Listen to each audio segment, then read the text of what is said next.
Sumainyo ang Panginoon.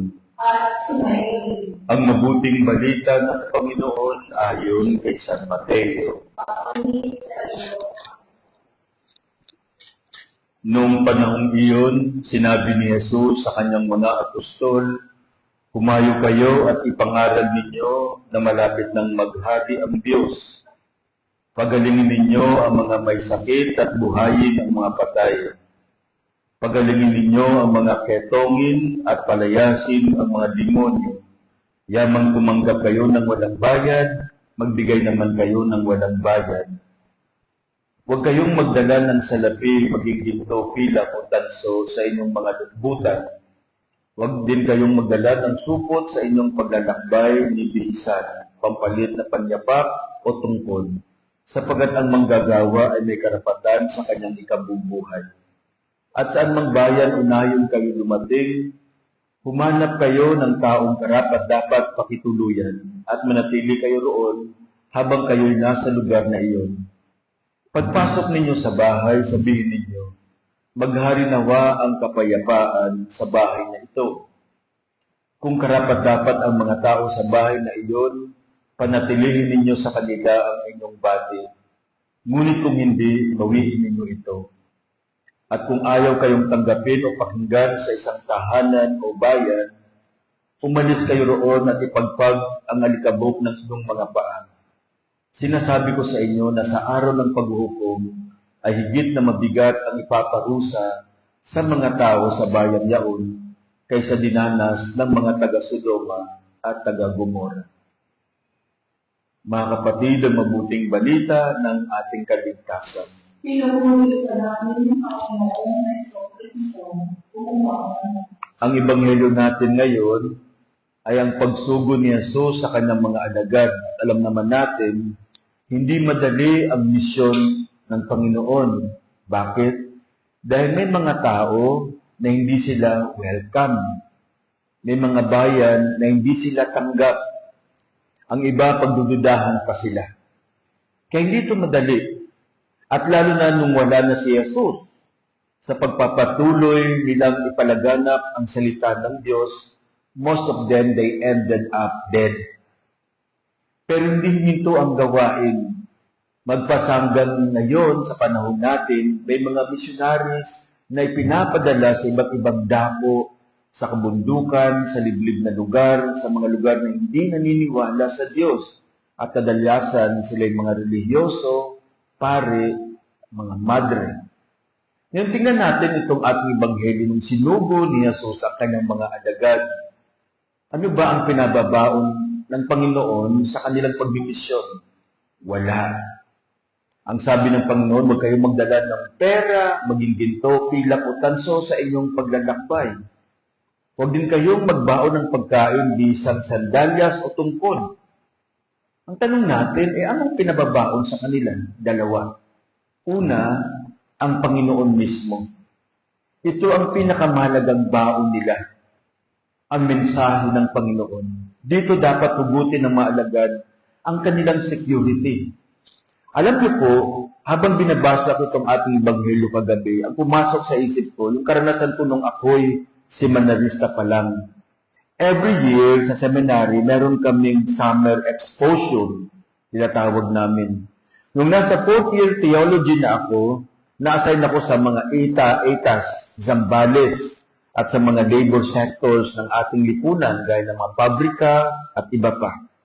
Dalawa kaming seminarista, magkasama si Brother Ronald, lumabas siya ng kongregasyon, pero naging pari na siya, natuloy naman siya maging pari, nasa Amerika po siya ngayon.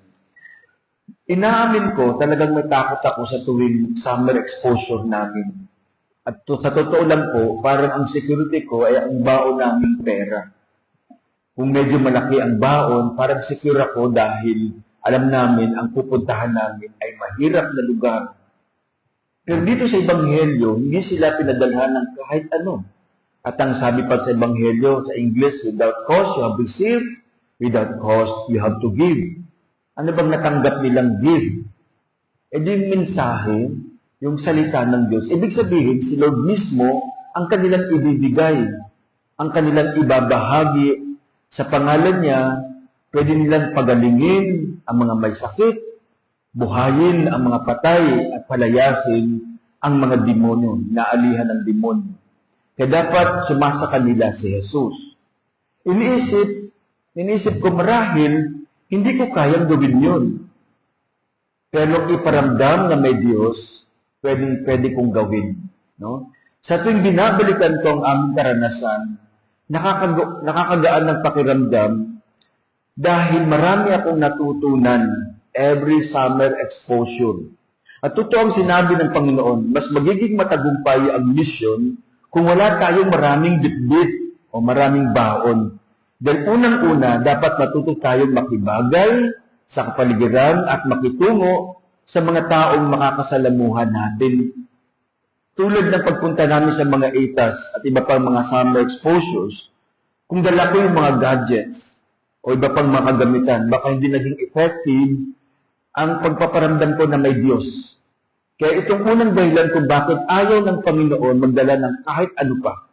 Isa pa, napagtanto ko na dahil mahalaga kung sino ang hindi mahalaga kung sino magdadala ng mensahe.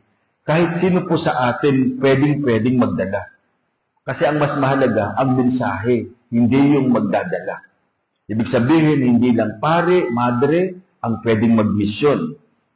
Alam niyo po, kapag naibigay mo sa kanila ang mensahe ng Panginoon, masarap pakiramdam mo na aalis ka, na meron kang naiiwan sa kanila.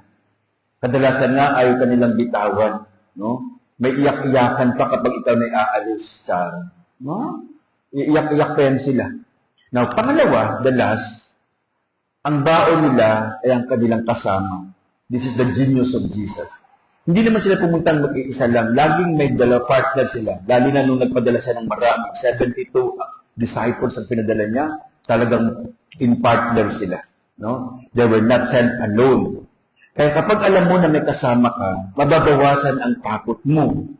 Nung wala pang sasakyan, wala pa man silang mga tulad natin ngayon na sasakyan, they just walk. Imaginin mo ang mga lugar na pupuntahan nila, mga liblib, bulubundukin, maaaring may masasamang tao.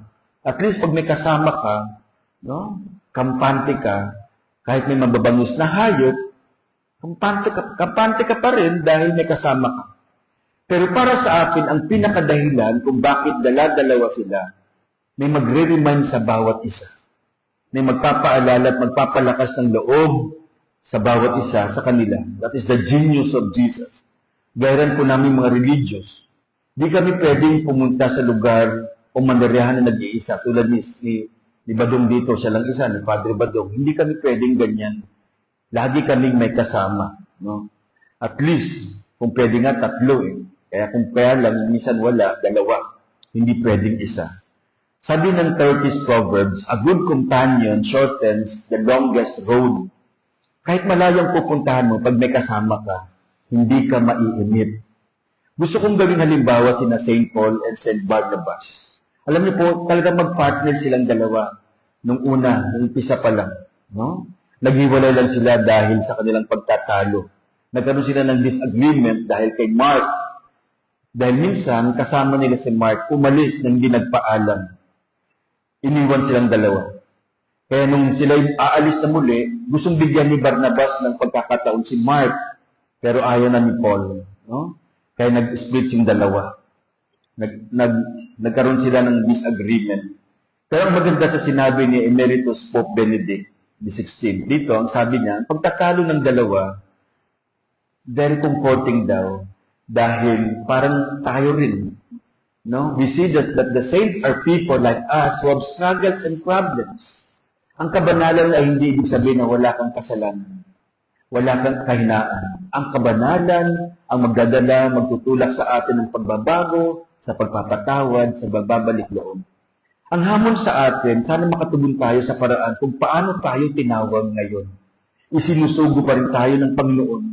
Kami bilang pare ay dapat mangaral at maging saksi ng Panginoon. Kayo bilang mga laiko ay tinatawag din sa kabutihan kabanalan ng pamumuhay bilang manggagawa, guro, tagapagturo, empleyado, namamasukan, o may sariling ikinabubuhay.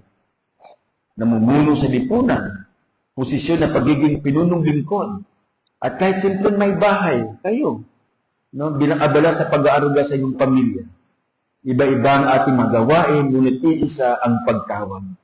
Lahat tayo ay isinugo ng Diyos, magpahayag na kanyang paghahari, lahat tayo ay tagapagdala ng kanyang mabuting balita. Kaya kahit sino man ang ating masalamuha, sana, sumugon tayo, dalhin natin sila sa Diyos, ipakilala natin sila sa paghahari ng Diyos. Amen?